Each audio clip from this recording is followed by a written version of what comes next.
And a good Sunday morning to you. I'm Andrea Oliver. Welcome to this edition of Polk County Today. Great leaders are made, not born. My guest today says leaders can be trained to lead from the inside out and draw from inner reserves that make them more effective and more productive. She calls it mindful leadership and says it's transformative as well as restorative. We have in studio with us again a favorite on this program, Emily Rogers. She's a business consultant, executive coach, retreat leader. She advises and supports businesses, organizations, and individuals in growing and realizing their full potential in purposeful and balanced ways. Rogers is an adjunct leadership development instructor at Polk State Corporate College and is a certified leader to administer the Leadership Circle profile. We'll talk to her a little bit about that. She serves on the boards of the Polk Museum of Art and the Polk Education Foundation. And yes, a regular guest on Polk County Today. Emily, so good to see you. Thank you, Andrea. Great to see you today and to be with your listeners this morning. I know that you have been super busy. And as a matter of fact, you have coming up on the 12th a huge seminar workshop that you'll be presenting, sponsored, I think, by the Polk Museum of Art. We'll talk a little bit about that as well. But catch us up since we last saw you. What have you been up to? Yeah, so, I have been up to so many things personally and professionally. My husband and I live here in the South Lakeland area on our working citrus and cattle ranch. And we've been harvesting blueberries out there. As a cattle girl, I can. So that's been fun on a personal note to watch the blueberry harvest, which is new for us, and the citrus harvest, which has been going on for decades out there. And I continue to thrive in my practice as an executive coach and a business consultant, and just thoroughly enjoy working with people and organizations throughout the Polk County area. Tell me about a little bit of your corporate work, because I know you do a lot with businesses in the area. And I've been reading some of the feedback. Fantastic. Tell me a little bit about that and how that's going. Yeah, it's going very well. And I'm having a tremendous impact on these organizations, which is extraordinarily fulfilling for me. Oftentimes, I'm working with CEOs or executive directors of organizations and their leadership teams, and I'm helping them identify ways to lead more effectively, both individually and collectively as teams. And the ripple effect of that is huge in these organizations and in the lives of these people. Well, we've all had leaders. We've all had, whether in the business or social, we've all had people who were placed in positions of leadership that were so ineffective because they had not a clue. And they thought that they were supposed to lead, and it was all about just the bottom line, but there were so many missing pieces. And today we want to focus our conversation, Emily, on what we call mindful leadership.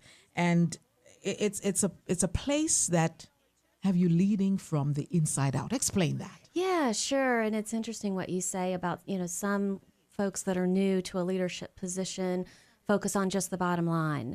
And as we know in a business, bottom line is important. That requires rational and logical thinking, right? Right. And that is a piece of it, an important piece of it. And so we don't want to discount that at all. But we also want to expand our range as leaders and expand our capacity to think creatively, to manage our emotions, to be more empathetic, to be more present to what's going on in our organizations and with our people and what's really needed so we can address that in a really thoughtful and impactful way. One of the things I know that is a tenet, so to speak, of mindful leadership is understanding that your leadership should be in service to others. Oh, yeah. And I think sometimes we sort of assent to that, but we don't really grasp that concept that I am supposed to lead inside out to affect the lives of others. Talk to us about that. Yeah, so a couple of things related to that. First, as leaders, we all carry an energetic wake with us, or sometimes I call it an emotional wake. And so as leaders, when we show up in a meeting or in a boardroom or with our teams, our energy is present, whether we're aware of it or not. And so I invite leaders to become more aware of the energy that they're bringing into a space. Is one energy more approachable than the other, Emily? It would seem that way, but are we even, when we talk about energy, sometimes we lose a lot of people because they go, okay, there they go with that new age stuff. But is one energy more approachable than the other, and conversely more destructive than the other? Sure. I think it's very situational. And just like the words we choose for different situations, we need to be thoughtful about the energy that we're bringing into a space in different situations. Do we need to slow down? Do we need to slow down, think more strategically, pause more, give people more space, people more time and space to think? Or is it time to ramp things up, bring a higher energy level into the group, into the team, get them motivated, get them excited? And so the energetic piece can be really important. We want to use the full capacity of our mind, but we also want to use the full capacity of our bodies in the energetic space that we bring into a situation as leaders.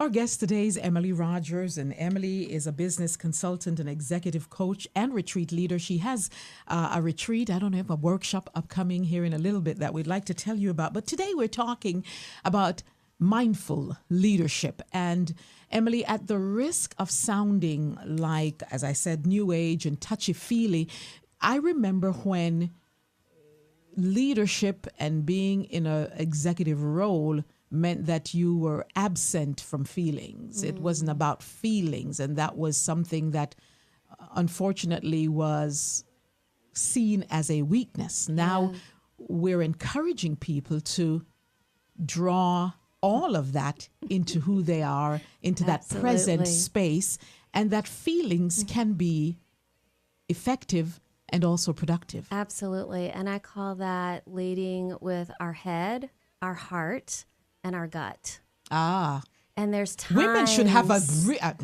women should have a real head start on that. We lead a lot with our gut and our heart. And our heart. Yes. Yeah.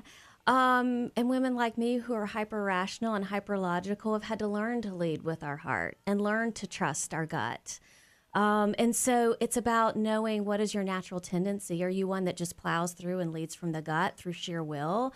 Are you the one that leads through a place of empathy and compassion, which is also very important? How would that be reflected? Yeah, so it's reflected in how you're interacting with people, with the conversations that you're having, with the reports and measures that you're tracking, with the communication that you're putting out there to your organizations in the community. It gets reflected whether we know it or not. And it's about being more aware of that. Well, I know, and again, just drawing experientially, being involved in a group where you're supposed to bring a key part, but there is a feeling that it's not valued or valid. And so I don't know necessarily that was what the leaders or leader intended, but certainly that was reflective. How can we make everybody, every part in this whole feel valid and valued? And is that what you talk about, being sensitive and aware of what's going on? Absolutely. And mindful leadership at its best is creating an environment where everyone can thrive. I like that. The leader herself or himself and the team that they are leading. And when there is an environment where people can thrive, it's safe to lead from the head or the heart or the gut or a combination of those three at any given time, because there's an appreciation for that and what's needed in the given moment. Which brings me to this question. Is it then that at various times, one aspect of that leadership or where you're leading from will take precedent over another? Certainly, yeah. And we all have a natural tendency. We all kind of just naturally fall into one of those camps. Some of the assessment tools that I use, you mentioned the Leadership Circle profile, help us understand where is a leader's natural strength in those areas, and where is there perhaps a blind spot that they're not seeing, in terms of compassion or empathy or will or whatever that might be, and where they have opportunities to grow and develop relate better to the teams they're leading, and create that environment where everyone can thrive. Have you found, Emily, that as you do this assessment, sometimes leaders are completely aghast, they're blindsided by what is found out in this assessment, or are they shaking their heads and go, yeah, I know that? Most are shaking their head, yes, I know that. When they see their report, I ask, do you see yourself in this? And they almost always say yes. And that's when a real honest conversation begins to start, with me and within themselves about what needs to change so that they can be more effective and the people around them can be more effective in their roles. The truth is, we all want to be more effective. Sometimes we're not entirely sure how to get there. So when you speak with execs and when you do, talk to businesses, what is it that you are, for want of a better word, selling to get businesses to understand that this can be invaluable in the bottom line? Sure. It's about impact, the potential impact of this kind of work for an organization. And it's also about readiness and willingness.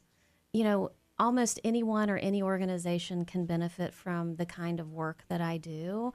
But what's most important is that the organization and the leadership within the organization is ready and willing to roll up their sleeves and do this inner work. Yes. Which, as you know, hard. can be hard, but can also have a tremendously positive impact on people and organizations and communities. Do you ever arrive?